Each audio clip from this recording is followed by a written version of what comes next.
Yo, welcome everybody to the Pacific Bitcoin Last Call special with the one, the only, the legendary Jeff Booth. In honor of Pacific Bitcoin, guys, is going to be an interactive show. So this is your chance to ask Jeff your questions. All you got to do is just comment in the live chat your question and I'll ask it to Jeff. But before we get to it, guys, this is your opportunity using the promo code all caps last call to get a discount to your Pacific Bitcoin tickets. Pacific Bitcoin is coming up in 7 days, 18 hours, and 56 minutes, and specifically 45 seconds. So I just want to welcome Jeff to the stage. Jeff, thank you so much for joining us today, man.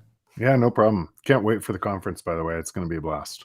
Really looking forward to it. Guys, like I said yesterday on the Last Call special with Greg Foss, the Pacific Bitcoin Conference, it's not going to be too big that you get lost in the sauce, but it's not going to be too small. So it's your opportunity to meet these legends, potentially in meet space, and, you know, ask some of those questions. I remember seeing Jeff walking around the Bitcoin conference in 2022. You were making laps around the Expo Center, and I thought that was really humbling.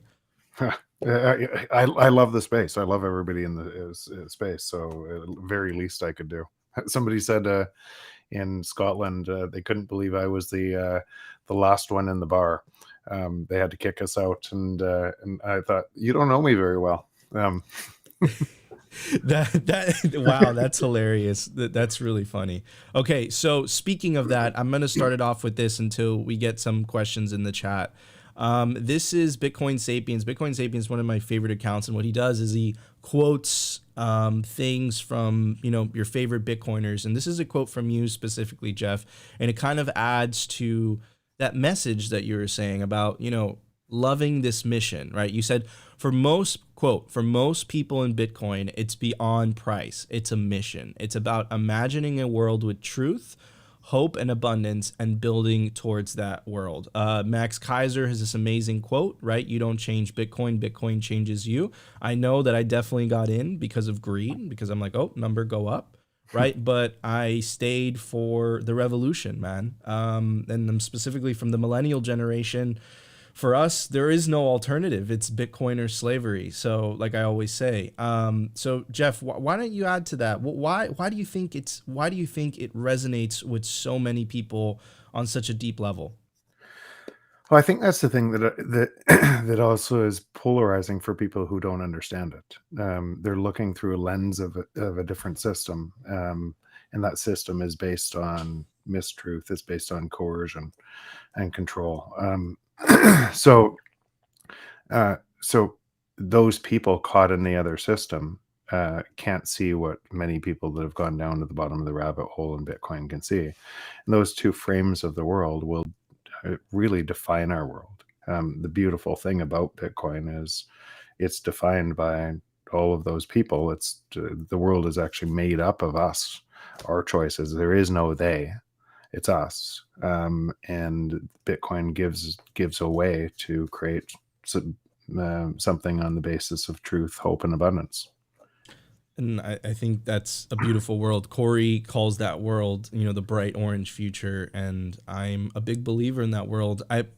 Richard, thank you so much for asking this question, because, you know, it's talking about the inevitable clash, right? So shout out Richard James. By the way, for anyone listening, anyone tuning in, you're listening to the Pacific Bitcoin Last Call special with the one, the only, the legendary Jeff Booth. It's an interactive show. That means that you have an opportunity to ask Jeff Booth your questions. Just put it in the live chat. Also, take advantage of the promo code all caps last call to get a discount to your Pacific Bitcoin tickets. Anyways, Richard James asks, hey Jeff, do you see regulations hurting the idea of Bitcoin and it being decentralized?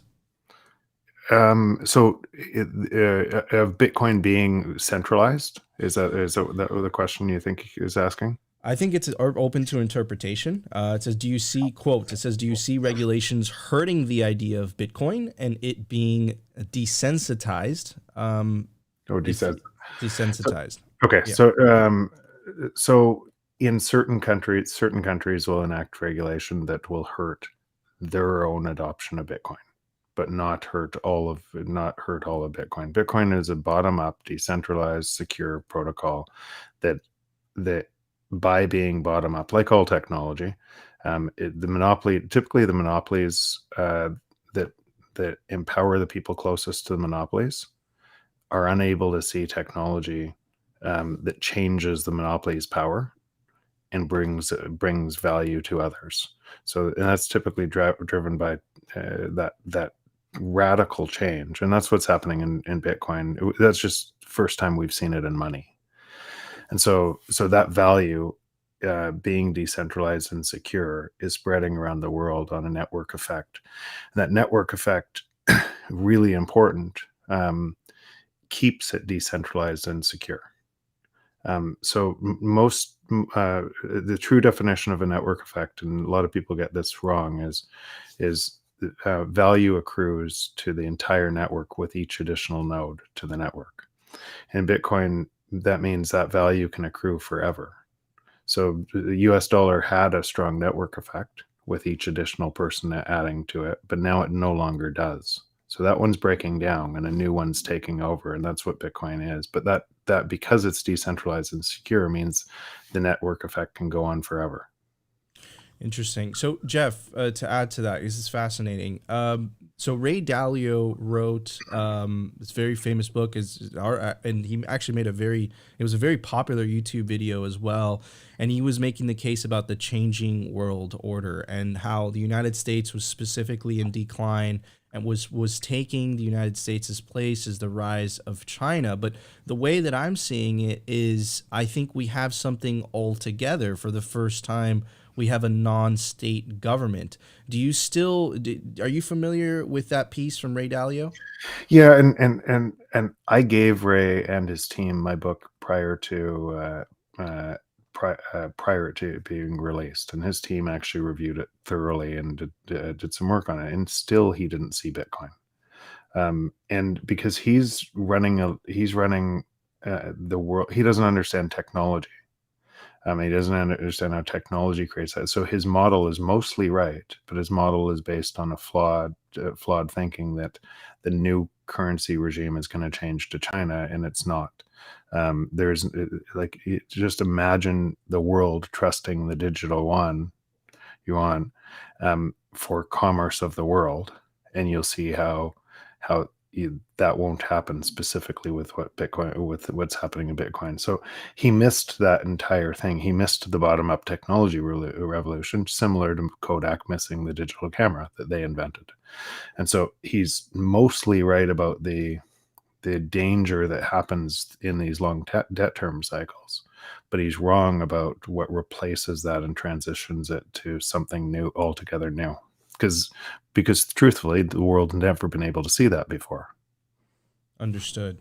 So, guys, you're listening to the Pacific Bitcoin Last Call Special with the one, the only, the legendary Jeff Booth. In honor of Pacific Bitcoin, is an interactive show, right? So you have your chance, if you put your question in the live chat, to ask Jeff any question your heart desires. And of course, take advantage of the promo code all caps last call to get a major discount on Pacific Bitcoin. Next question is by Coach One quick thing.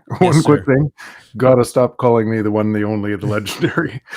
We're all the one, right? Every one of us has something unique that we can offer. You know what, Jeff? It's funny you say that, because on Simply Bitcoin, that's the introduction that I use for everybody. Okay, awesome. Awesome, good. So, just to rile people up. But yes, I agree with you. If it was describing one individual, I think that would be missing the point of what's happening here. So I'm glad that you mentioned that. So next question by Coach Casey. Jeff, love your work. What needs to happen with U.S. government, both short and long term, for Bitcoin to be adopted and used daily? Is there anything regular believers could do to aid adoption? That's a great question. Yeah, I think so. Keep it in mind, the game behind the game right now. There's geopolitical and security implications of a strong U.S. dollar. Essentially, so what used to work for the U.S. Now no longer works. In other words, the stronger the U.S. dollar gets, if they continue to tighten and every other nation gets weaker and fails, means labor gets cheaper in those other regions and labor gets more expensive in the U.S. And that means that there is no possible way to onshore the critical items needed, the critical chips and everything else needed for the entire security apparatus of the US. So through that game behind the game, you could see the Fed is going to either it's going to be consumed by a socialist takeover, like as every central bank is over the world, almost a WEF takeover, or it's going to be relevant for some time and tightening policy, and then there's a real chance that that and I say it's probably a lower probability event, but from a strategic rationale, the world needs a neutral reserve currency, and the U.S. needs a neutral reserve currency, and the idea of freedom spreading around the world is what Bitcoin is. So through that lens of the geopolitical risk of if you print right now, you actually embolden China. It makes China and Russia stronger.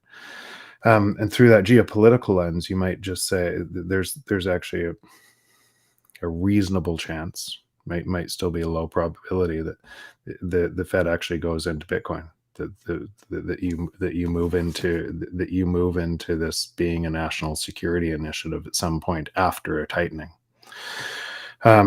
Now that still might be, again, a lower probability event, but what you can do, spend more of your time in Bitcoin, spend more of your time. It literally is, the more time you spend there, the more you see this, the more you come to these conferences and understand what's happening all over the world. It's why I started Ego Death Capital, because I said, it's not enough just to talk about this. I'm going to spend more of my capital and my time accelerating the world that I want to see, rather than talking about the world I don't want to see. That was a very, very beautiful and inspiring answer. Guys, for anyone tuning in, you're listening to the Pacific Bitcoin Last Call Special with the extremely humble Jeff Booth. And guys, this is in honor of the Pacific Bitcoin Conference. This is an interactive show, so put your questions in the live chat for an opportunity to ask the man himself. You could also take advantage of the promo code all caps last call to get a big discount. Next question we have with Josh. Josh says, Jeff, agree with the recent Bitcoin Mag article that the United States government is likely to back the dollar with Bitcoin in order to protect its status as issuer of the global reserve currency? Question mark. So and I never finished that last topic, but that's the same. So I tweeted about this very, the notion in the Bitcoin Magazine article. I tweeted this last week or the week before, that was a higher probability than most people were giving that. And it just extends the life, but because Bitcoin is a neutral reserve asset or currency, eventually it just brings it just accelerates the path to that type of world. So eventually the Fed has a decision to make. Is it co-opted by a socialist takeover today, or does it extend its life and then transition to something Bitcoin where it's not needed anymore later on? And so, but either way, the Fed is going to go away in the world. Could you, Jeff, just to define it for everybody, could you elaborate what you mean by, so what does it mean when you say taking a socialist takeover? What does that mean? So today, if the Fed continued to loosen or tighten policy, and the credit markets start to collapse all around the world, first all around the world, and then later in the U.S. If you actually looked at the funding required right now by the Treasury, because tax receipts are going to go way down, and the gap that's opening up, so you have a debt spiral that cascades, and the unemployment that's going to rise on top of that, and then the more governments are going to be needed to be able to satisfy all of those homeless people, and all of the collapse and the banks collapsing and everything else. And what those people will vote for is for the Fed to lose independence. So they will vote for the Treasury to overtake the Fed, just like every central bank always gets so overtaken by government, because we, the people, demand it so. So So when we think that when we give these institutions our frame of reference that they're independent, and we think we'll act a certain way, we act totally different in a world that's collapsing, and we will vote to remove our individual rights and freedoms and give them to a state that promises something that they can't give us: more money created from nowhere. And so that when I say socialist takeover, that's what I mean. It's driven by the collective we in a whole bunch of pain, trying to solve that problem with somebody else that's going to solve it by making up more money. Yeah, and it fascinating. And Jeff, you have this tweet. I actually wanted to read it, and it actually reminded me of what you're saying. It's you tweeted this October 31st, and it says, "When money is manipulated, it transfers the productive gains that should flow to society in the form of lower prices to an increasingly smaller part of the population who benefit from that theft." Yeah, and that's the whole premise of my book was it's really I could have made the book one page or one line. Technology is deflationary. Deal with it, right? Is the free market and technology is deflationary, and that's one path.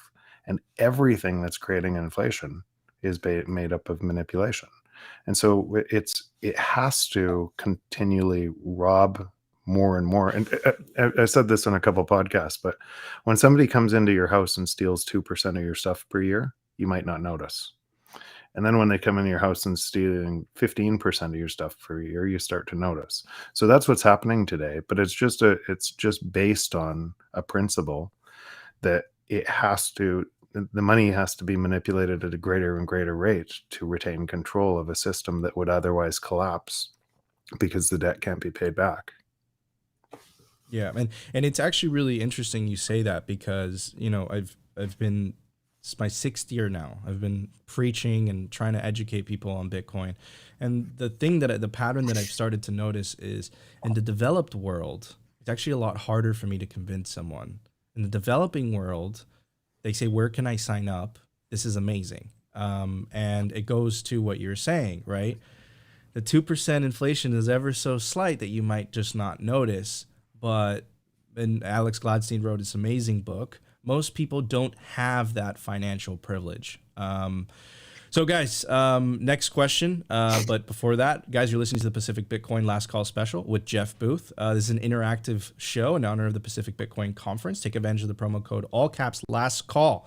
Get a major discount on your tickets. Guys, ask your questions in the live chat. I'll try to get them to Jeff. The next question by RB. Hi, Jeff. What new applications of Bitcoin are you most excited about? I think Fediment's going to be a real cool scaling layer that's going to bring on, that has the potential to bring on billions. We just announced an investment in Sonoda, which is the merge of energy and Bitcoin mining. Which will allow you to real-time price energy to households and remove the entire legacy financial stack out of energy. So some of these things, they're early, but really exciting. Couple others that I can't mention yet because we haven't announced them yet. But what I would say broadly is we've done diligence on 320 companies. That there's tons happening in this space. We'll get some of the things that we're investing in wrong or right, but the entrepreneurs and the and what's coming to this space is just super powerful. And you can't. That's one of the things that's so interesting about the space. Protocols, you can't see what's available on the protocol until the next level of the protocol is developed. So TCP/IP. It wasn't until HTTP that you could build essentially linking all together the text through hypertext, that you could kind of build what we know as the internet today and all of the technology today. Those protocols harden over time in layers, and then the next protocol builds to that layer without sacrificing the primary layer. So that's what's happening in Bitcoin. And Lightning is kind of a next protocol, and Taro and Fediment on top of that now start to open up use cases that people can't see today, right? And they're not judging those use cases that bring effectively an entire peer-to-peer internet that is being rebuilt onto Bitcoin. It's really exciting. All right, let's move on to the next question by John Gibson. Guys, this is an interactive show in honor of Pacific Bitcoin. Take advantage of the promo code, all caps, last call. Drop your questions in the live chat, an opportunity to ask Jeff himself any question your heart desires. Next question is by John Gibson. He says, Jeff, do you see good and stable ways ultimately to borrow against one's Bitcoin, particularly with being able to keep control of one's keys? Thanks for all you're doing. So potentially, but that's an area that really scares me. And I just think so in our world today, we're conditioned, and here's why this is so hard. We're conditioned to borrow. We're conditioned to borrow because inflation makes the borrowing cost less. You pay it back with cheaper dollars tomorrow. So your entire worldview is borrow, because your entire worldview is you're paying that back with cheaper dollars. In the inverse on the Bitcoin system, it works exactly the opposite. So what that means is Bitcoin, everything is going to fall against in price forever against Bitcoin. And what that means is if you're, let's say I borrow and use my Bitcoin to hold that, and prices fall, right? Then I have to pay back that borrowing in higher cost dollars later on. So my rate of return would have to be a lot higher to be able to pay that back. And then you run the question, okay, well, some people are going to make a bunch of money on that, but that they're only going to make money if the company stays solvent to be able to do it, because there's no counterparty risk. So I think people are going to continue, not fear and greed drive any market, and people are going to continue to over lever into growth when it's there, and then get wiped out, and that cycle repeating on itself is going to replay across this stack. I'm just really careful about that, because I know that the nature of the protocol is completely the opposite of the nature of what we deal in today. And what that means is borrowing is going to go way down, because it's going to be based on true market rates, and people are going to get annihilated by thinking it works similar to how it does today. So, but wouldn't you say that would perhaps de-incentivize entrepreneurs from taking risks? Not a bit. Well, we wouldn't have a venture capital company if we thought so, right? So I've invested in hundreds of different entrepreneurs over time, and been an entrepreneur myself, and you're investing them because you believe that their thing that they're building and their way of doing what they're building is going to create value for other people, and value in the world, and you're going to increase your money because of that value. That wouldn't change one iota in the new, because otherwise I wouldn't make investments today. Got you. All right, guys, we got 5 minutes left with Jeff. Take advantage of it. Put your question in the live chat. You're listening to the Pacific Bitcoin Last Call special. Take advantage of the promo code, all caps, last call. Big discount on your Pacific. I want to answer one of them that I saw. Yes, is sir. Ethereum going to zero? Yes. I don't know the time frame, but yes. I'm glad that you mentioned that, because I specifically skipped over it. Oh man, that's hilarious. There you go. The answer is yes. Next one is by Brett Peace. He says, can Jeff discuss the fairness of Bitcoin distribution? Some people will be disproportionately wealthy while late adopters will struggle. So, and yes, I can talk about that briefly. So there's something in labor rates called stickiness of labor. And why inflation works is because labor is sticky. So what that means is you don't ask for a wage as fast as inflation is going up. You don't ask for a wage increase. Wage doesn't go up. And that means it's a transfer of wealth from the middle class, working class, middle class and poor to the wealthy because wages are sticky. Otherwise, inflation wouldn't work. So if wages are sticky, and that's a well-known fact in economics, then shouldn't they also be sticky on the way down? And so as things are falling to lower and lower price, and you get more for less, and more things turn out to be totally free, completely free, because there's no way to create economic value of something that's abundant, then wages are sticky on the way down too. And that means it's a redistribution to the middle class and poor from the wealthy, just through a new exchange, through something that can't be manipulated. Thanks, Jeff. All right, guys, we got 3 minutes left with Jeff. This is the Pacific Bitcoin Last Call special with Jeff Booth. Promo code all caps last call is an interactive show in honor of the Bitcoin conference coming up, Pacific Bitcoin conference going up. Ask or put your question in the live chat. Next question is by Frank Kashner. He says, Jeff, how does Bitcoin relate to democracy? It seems like the more autocratic a country, the more hostile it is to Bitcoin. So there isn't a word to describe the capitalism, libertarianism, democracy, because we've never had decentralization and security at a base level before. Through all of history, we've put up laws to protect us: Constitution, Bill of Rights, Magna Carta, laws to enshrine rights to us, that were always subservient to money, because once money is being controlled, the laws change to be able to protect the people with the money. And so you see this throughout time, that it moves back and forth, because the free market and individual rights and freedoms is powerful in creating success for populations, but then it gets consolidated over time.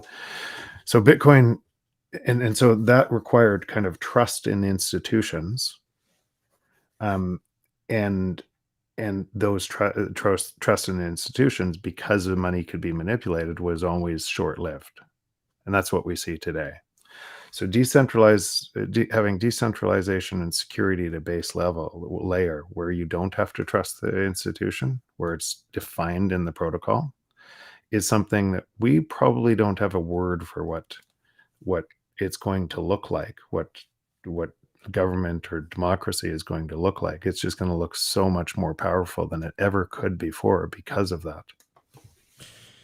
Jeff, it's been an honor and a privilege. Thank you so much for joining us on the special. Guys, your chance to see Jeff at the Pacific Bitcoin Conference. He is going to have a fireside chat with Natalie Burnell, and he's also going to be on the Bitcoin Time Machine panel that's being moderated by Tomer Stromley. Nico can't pronounce things. Okay. You can take advantage of the promo code, guys. Like I said, all caps last call. Also tune in 30 minutes at 4 p.m. Eastern Standard Time, where you guys will have the same opportunity to ask Lynn Alden your questions in the live chat. We also have a live Twitter Spaces going on right now that we're going to carry on all the way to 4 p.m. Jeff, thank you so much for your time. We appreciate it. Yeah, thanks. And thanks, everyone. See you in Bitcoin in California. Sounds good. Thanks, Jeff. All right, Jacob, let's roll it out, dude.